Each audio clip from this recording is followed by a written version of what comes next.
పరిశ్రమలు పెట్టుబడులకి రావడం కోసం మనం ఆయా నిర్దేశిత ప్రమాణాలు పాటిస్తామా లేదా అన్నటువంటి దాన్ని వెరిఫై చేస్తూ ఏ ఏడాదికి ఆ ఏడాది ఈజ్ ఆఫ్ డూయింగ్ బిజినెస్ అన్నటువంటి ర్యాంక్స్ ఇస్తుంది కేంద్ర ప్రభుత్వం.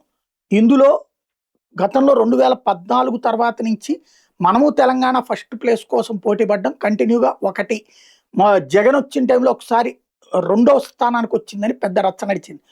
ఆ తర్వాత మళ్ళీ 1వ స్థానానికి వచ్చేసింది. ఇప్పుడు ఈ ప్రభుత్వం వచ్చిన తర్వాత ఫస్ట్ ఇయర్ కూడా 1వ స్థానం ఉంది. ఇప్పుడు ఏకంగా 8వ స్థానానికి పడిపోవడం అన్నటువంటిది సంచలనం సృష్టిస్తుంది. ఓ పక్కన పరిశ్రమలు పెద్ద ఎత్తున రాష్ట్రానికి వస్తున్నాయి, లక్షల కోట్ల పెట్టుబడులు వస్తున్నాయి అన్నటువంటి ప్రచారం చేస్తుంటే, ఇప్పుడు దేశంలో పెట్టుబడులను ఆకర్షించే దాంట్లో నెంబర్ 1 గుజరాత్, నెంబర్ 2 మహారాష్ట్ర, 3 తమిళనాడు, 4 గోవా, 5 ఒరిస్సా, 6 ఢిల్లీ, 7 మధ్యప్రదేశ్, 8 ఆంధ్రప్రదేశ్. ఇది ఓవరాల్గా. అయితే భారతదేశంలో 25% పెట్టుబడులన్నీ ఆంధ్రాకే వస్తున్నాయని ఒక పక్కన చెప్తుంటే, ఈజ్ ఆఫ్ డూయింగ్ బిజినెస్లో మనం ఫెయిల్ అయ్యామని చెప్పడం అన్నటువంటిది ఇక్కడ సంచలనం సృష్టిస్తోంది. దీని మీద సాక్షి రాసుకొచ్చింది. బాబు వచ్చాక ఏపీ గుడ్ బై చెప్పిన కొన్ని కంపెనీలు: కోకోకోలా 1200 కోట్ల పెట్టుబడి, అజాద్ మొబిలిటీ 1046 కోట్ల పెట్టుబడి, జిన్ఫ్రా 1150 కోట్ల పెట్టుబడి, ఐస్పెక్స్ సాఫ్ట్వేర్ 119 కోట్ల పెట్టుబడి వెళ్ళిపోయారు. వాస్తవంగా పెట్టుబడుల్లో 25% అని వీళ్ళు చెప్తున్నారు. తీరా చూస్తే ఇక్కడ పడిపోయింది అన్నటువంటి చెప్పుకొచ్చారు. రాష్ట్రంలో పారిశ్రామిక పాలసీల అమల్లో చాలా వైఫల్యాలు కనిపిస్తున్నాయి నీతి ఆయోగ్ వ్యాఖ్యానించింది. ముఖ్యంగా పరిశ్రమలకు ఇచ్చే ప్రోత్సాహకాలు చాలా ఆలస్యం అవుతున్నాయని, పారిశ్రామికవేత్తల నమ్మకం దెబ్బతింటోందని పేర్కొంది. దేశవ్యాప్త సగటుతో పోలిస్తే మౌలిక వస్తువులు, వ్యాపార అనుకూల వాతావరణం, ప్రభుత్వ పాలసీలు, ఆర్థిక పటిష్టత రంగాల్లో ఏపీ బాగా వెనుకబడి ఉన్నట్టు తేల్చి చెప్పింది. దేశంలో 17 పెద్ద రాష్ట్రాల ర్యాంకుల విషయానికి వస్తే వ్యాపార అనుకూల వాతావరణ విధానాల్లో ఆంధ్రప్రదేశ్ ఇంత వెనుకంజలో ఉండడానికి రాష్ట్ర ఆర్థిక పరిస్థితి ప్రధాన కారణమని నీతి ఆయోగ్ స్పష్టం చేసింది. ప్రస్తుతం రాష్ట్ర అప్పులు రాష్ట్ర స్థూలోత్పత్తిలో 30% చేరుకున్నాయని పేర్కొంది.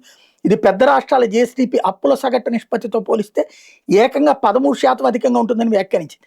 దేశంలో 17 రాష్ట్రాల సగటు అప్పుల నిష్పత్తి 22% మాత్రమే కావడం గమనార్హం. మనం అంతకంటే ఎక్కువ ఉన్నామన్నారు.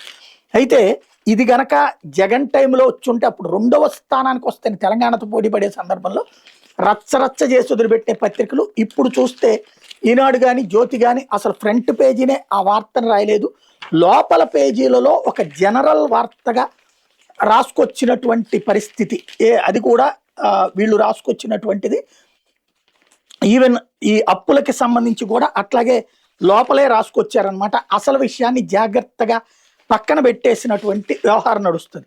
డిజిటల్ వసతులు బడా, అప్పులతో డీలా అంటూ ఏపీకి 8వ ర్యాంక్. నీతి ఆయోగ్ శుక్రవారం వెళ్లించిన పెట్టుబడి స్నేహపూర్వక సూచి ఇన్వెస్ట్మెంట్ ఫ్రెండ్లీనెస్ ఇండెక్స్లో దేశంలో ఆంధ్రప్రదేశ్ 8వ స్థానంలో నిలిచింది. వికసిత భారత్ 2047 లక్ష్య సాధనలో భాగంగా పెట్టుబడుల వాతావరణం అంచనా వేయడానికి నీతి ఆయోగ్ అధ్యయనం చేసింది.